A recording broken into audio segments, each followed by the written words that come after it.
Hey, thanks for tuning in. Welcome to Some Soothings, Season 2, Episode 1. This is the reprise. We had some pretty gnarly technical difficulties last week. I think we sorted them out, but we'll see how it goes tonight. And we're just going to do episode number 1 kind of just again in its entirety. So thanks for your patience, and thank you for tuning back in.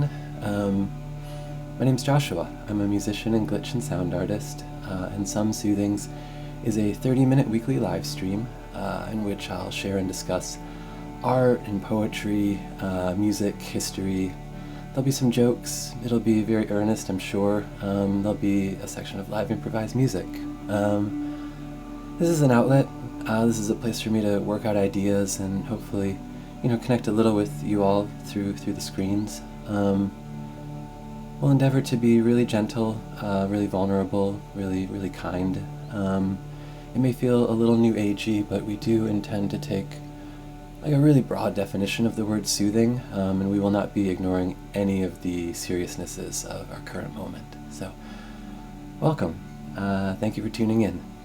So, quick housekeeping. Season 1 has been uploaded to my IGTV, so in my profile, if you click the TV with a lightning bolt in it, all of Season 1 is there, and this season's episodes will be archived there as well. It turns out I have to do that manually, so I'll try to get this one up within a day or two, so let's say by Tuesday. I've created a repository doc that'll have information about all the stuff we talk about on the show, so links to research, articles, other videos, sound files, interviews, whatever. So if you want to learn more about anything that we discuss here, it'll be in that repository doc. There's a link in the link tree in my bio to that, and in the pinned comment. I think that it's pinned. Maybe it's not pinned. Well, it'll be in the link tree in my bio. Still, things to work out, right? I can't really clock the comments as we're going. The heart explosion thing is kind of inspiring, and I can sort of see that when it happens. I'm looking over there because I can sort of see my phone if I go like this. So heart explosions are cool. Also, I'm recording the comments, so I'll check them out later when I'm drinking my nightly glass of orange juice, and I will respond to any questions or comments or critique or whatever on next week's show. Lastly, regular viewers will be disappointed to learn that there's been no uptick in the quality of my equipment or in the content. In fact, there's been a cut in the hair and makeup budget, but we're making it work. I basically spent all of July figuring out how to make the camera go this way instead of this way, and making these transitions for each segment of the show. Transitions might be kind of annoying, so we're going to run them tonight, and we'll make a decision after this week. So let's get the show going. Let's find out. Let's look at some art.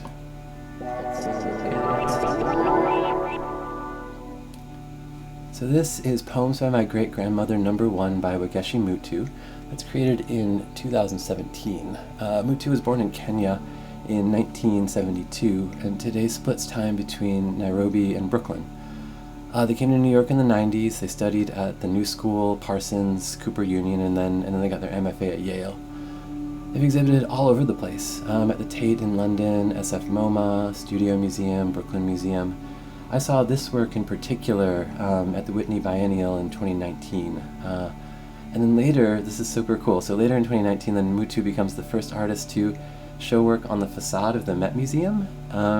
So apparently there's these 4 pedestals that are tucked into the architecture of the front of the building that had never been used before until last year. And Mutu is commissioned to create new work specifically for these pedestals, and they make these 4 bronze sculptures. And I believe the work is still up. I think because of COVID, it has yet to be deinstalled. So I don't know, if any viewers or if anybody is uptown and you're near the Met, take a pic of it for me, please. I would love to see what Mutu sculptures look like on site there. Okay, so let's talk about this piece. This is Poems by My Great-Grandmother. Materials are bone, wood, paper pulp, metal, and graphite. The work smells really good. There's this loamy, earthen, dirt, clay smell, and it moves. So let me roll a couple of videos I took of the work because I think seeing it in action really contributes to appreciating it. So here, let me do that.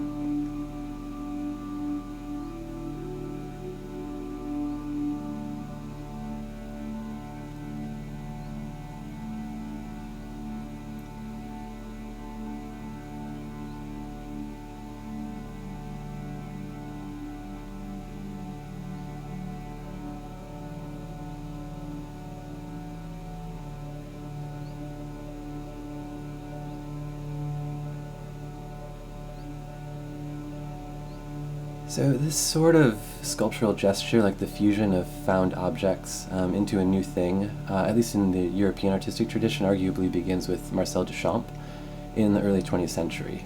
Art historians call these kinds of works ready-mades. You may be familiar with this stool bike tire piece that Duchamp creates in 1913. It's called Bicycle Wheel. This is considered the first ready-made. And according to Duchamp, bicycle wheel is best experienced when the wheel is spun, and you stand and watch it spin. And as such, it's also considered one of the first kinetic sculptures.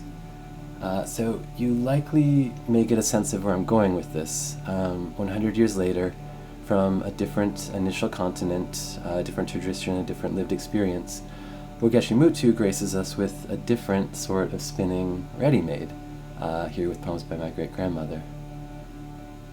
So, for me, how different socio-cultural traditions execute similar tropes is one of the real great profundities of our species, of human civilization, of culture. Like, everyone has a symbol set that creates language, everyone makes altars, everyone has a folk music, everyone has cuisine, like similar ingredients but different flavors. We all tell stories, we all revere. And in all these things, there are these archetypes and similarities, but we do them distinctly. And I think that the different ways that different peoples and societies solve problems and express ideas is one of our deepest beauties. Here in the 21st century, I worry that maybe too many mundane middle managers have stripped the word diversity of its proper grandeur, of its big scope, of its deserved awe, because one of the special privileges of living in a globalized moment like we are now is this unfettered access to a stunning diversity of objects and ideas and beauties and solutions. It's an abundance. It's an abundance that if we let it, if we're open to it, if we cultivate it, if we make space for it, importantly, if we protect it, it can expand our curiosity, our imaginations, and our collective wisdom. In its title, Poems by My Great-Grandmother suggests that collective wisdom, like an inherited wisdom, and the work itself in a formal way evokes all of the stuff, the ancient, the ritual, deep mystery. Its presence asks us to slow our gaze. It's meditative, it's an altar. And then there's the skyborne wire that connects us to the holy, to the heavens, to the elders. And this horned skull, this ever-spinning horned skull, is carving a slow map into the steel drum, is mapped to some elsewhere where perhaps, if we're lucky, we might commune with the old goddesses. For more information about Wangechi Mutu, check out the doc that's in the link tree in my bio. In particular, be sure to check out, there's a link to this 3-minute audio piece of Mutu talking about the drawings of Egon Schiele. And Mutu is clearly such a genius, but also seems like just a real delight, they'd be such a pleasure to spend time with. So, more info about Wangechi Mutu in our repository doc. Okay, up next we have a new bit on the show that I think is going to recur weekly. This is called Radical History Snacks. So each week we're either going to feature some weird, cool, old-timey food, or brief bits of information about the people's history and protest movements through the ages.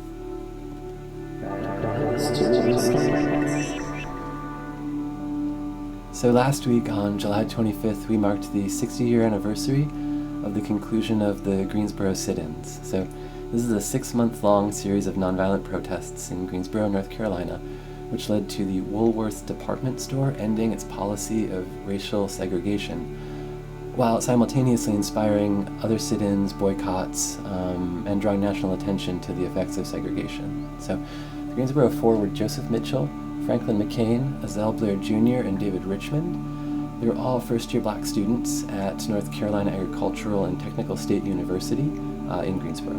And their plan was simple: occupy seats at the local Woolworth's lunch counter, and when they were inevitably denied service, they simply would just not leave. And they would show up every day until they effected change. So this begins on February 1st, 1960. The four sit at the counter. They refuse service when they ask for a cup of coffee. A white waitress tells the boys, quote, "We don't serve Negroes here," end quote. The four students stay until the store closes that night, and they go back to campus and recruit some more students to join them the following day. So now February 2nd, the next day, 20 black students join the sit-in. They again refuse service. They're harassed by white customers. But today, the sit-in makes the local news, and so there's reporters, TV camera person, and it raises awareness about the campaign. So then on February 3rd, the number grows to 60, including students from Bennett, which is a historically black women's college. It includes some high school students, some white folks. Again, refused service. Again, white customers heckle the protesters. Fourth day, February 4th, 1960, more than 300 people take place in the sit-in. February 5th, the following day, 1960, 400 protesters arrive, but when they get there, there's already like 50 white guys that are sitting in the restaurant as like a kind of counter-protest. I don't know like if you can see this through the screens, but I'm rolling my eyes about those white guys right now. So in response, on Saturday, February 6th, the following day, more than 1,000 protesters packed themselves into the store, into the restaurant area of Woolworths, and then into the store itself, basically shutting the whole thing down. This continues all spring, and then long into summer. Some days there's 50 folks, some days there's hundreds, some days there's a dozen. Importantly, it inspires sit-ins across the South and broad boycotts of Woolworth stores and of segregated retail establishments, just kind of in general. Spring turns into summer, and then finally, 6 months later, Monday, July 25th, 1960, the store manager asks 4 black employees to change out of their work clothes and order a meal at the counter. And so with this quiet concession, these employees, these store employees, become the first black folk to be served at a Woolworths, ending the store's segregation policy. Of course, this is just the beginning, and it's still like 4 long years of nationwide protest and struggle and actual bloodshed, until the Civil Rights Act of 1960 mandates desegregation across the United States. And as we all well know, white supremacy and systemic disenfranchisement of black folk, indigenous folk, and people of color continues today. Importantly, though, as does the nonviolent, civil disobedient fight for equality. So more info about the Greensboro sit-ins in our repository doc. Let's see, up next we have our Some Soothings special feature.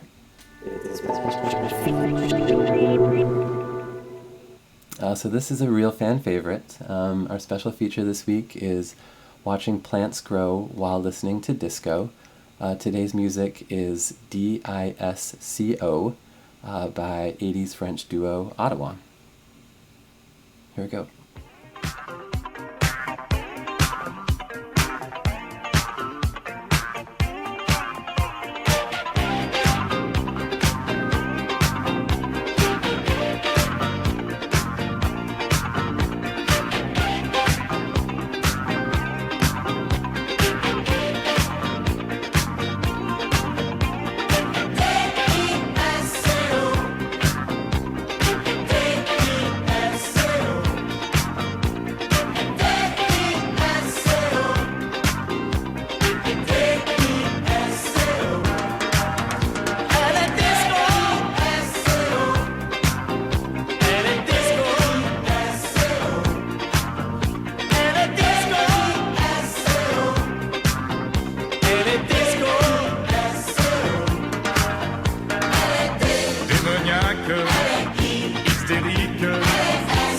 panique, c'est pas possible. Désirable, irrésistible, super sexy, c'est formidable.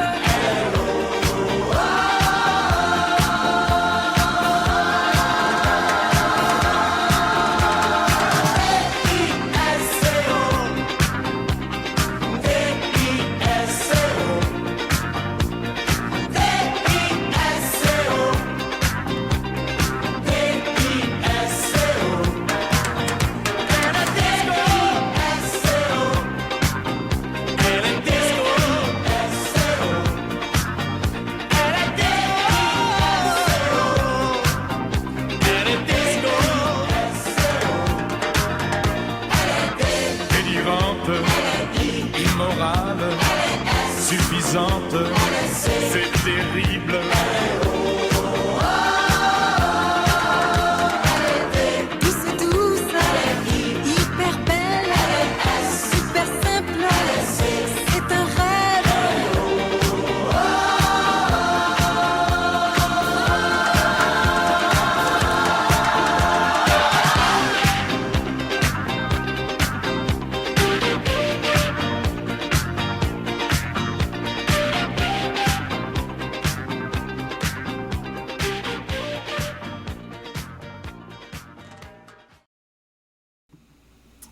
Sure nice to see Hugging Cactus again. That's really fun. Okay, so each week on Some Soothings, we will take a brief look at organizations or organizers that are doing work that we admire. I will have researched and donated to this organization, and in sharing it with you all, I'm encouraging you to consider donating as well.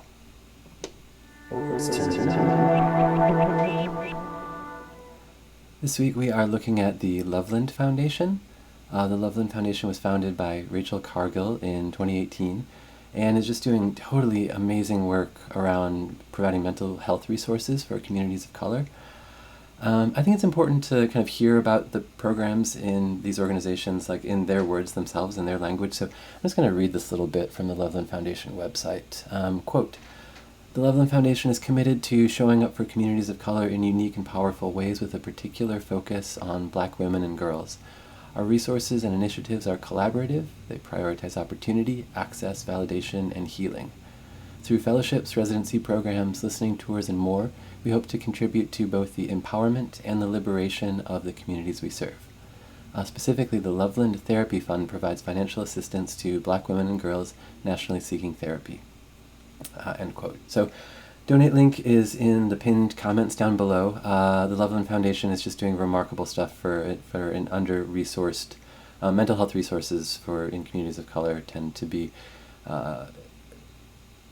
inadequate, to say the least. So the Loveland Foundation is helping to bridge that gap and just doing super, super cool work. So Loveland Foundation, donation link in the pinned comment. Okay, let's play some music. Let's see, what do we got? Yeah, I think that we can maybe do about 5 minutes of like an improvised exploration. This will be on the mellower side, ambient-ish. So yeah, thanks for listening. Back here in like 5-ish.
All right, cool, gang. Thanks for listening. Great, let's close with a poem.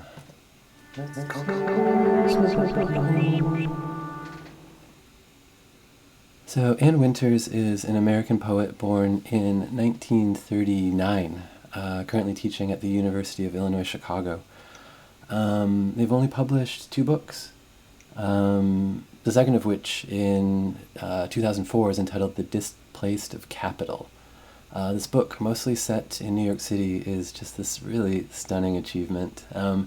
It wields this like really high prosody, this like very stylized poetical language, but in the service of like very incisive critique of capitalism's cruelties. I think the turn of phrase, in particular, the title turn of phrase, "The Displaced of Capital," is particularly useful. A homeless person is among the displaced of capital.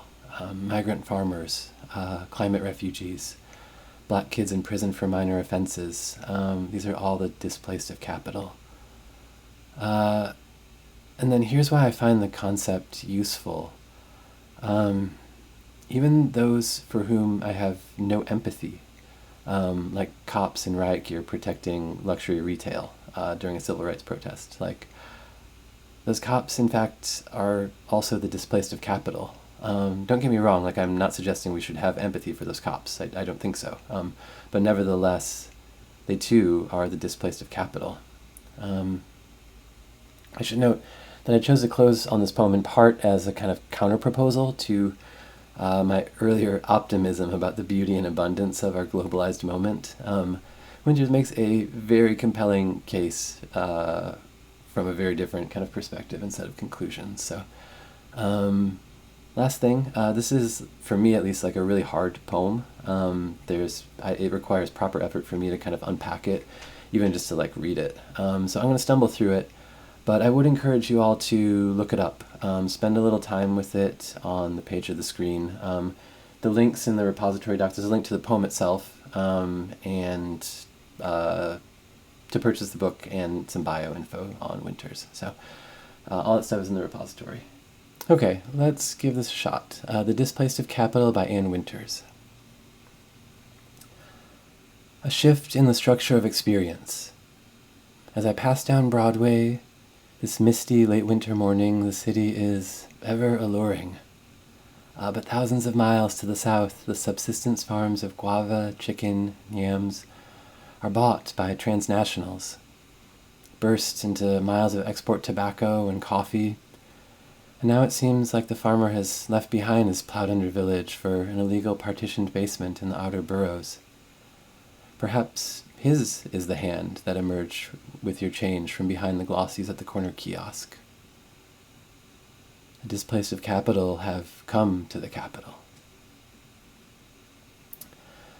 The displaced of capital have come to the capital, but sunlight steams the lingerie shop windows, and the coffee bar has its door wedged open, and all I ask of the world this morning is to pass down my avenue, find a fresh printed New York Times and a wrought iron table. And because I'm here in New York, the paper tells me of here, of the recently arrived Nicaraguans in the needle trades, the ethnic street corner job markets where men wait all day, but it's more likely the women that find work in the new hotels or in the needle trades. This is a shift in the structure of experience. A shift in the structure of experience told the farmer on his Andean plateau, your way of life is obsolescent. But hasn't it always been so? I inquire as my column spills from page 1 to Money and Business. But no, it says here the displaced stream now to tar paper favelas, planetary barracks with steep rents for paperless migrants, and so no one can remit anymore back to their obsolescent starving relatives on the Altiplano, relatives pushed to ever thinner air and soil. Now notice the narrative is altered. Unnoticed, the narrative is altered, but though the cities thus indecipherably orchestrated by the evil empire down to the very molecules in my brain as I think I'm thinking, can I escape morning happiness? or not savor our fabled texture of foreign and native poverty? And just then a smiling boy, tied into a greengrocer's apron with an unplaceable accent, brings out my coffee. But no, it says here the old country's de-developing due to its mountainous debt to the first world. And that's Broadway, that's here, that's my cafe and my table. So how can I today warm myself at the sad, heartening narrative of immigration? Unnoticed, the narrative is altered. And the displaced of capital have come to the capital.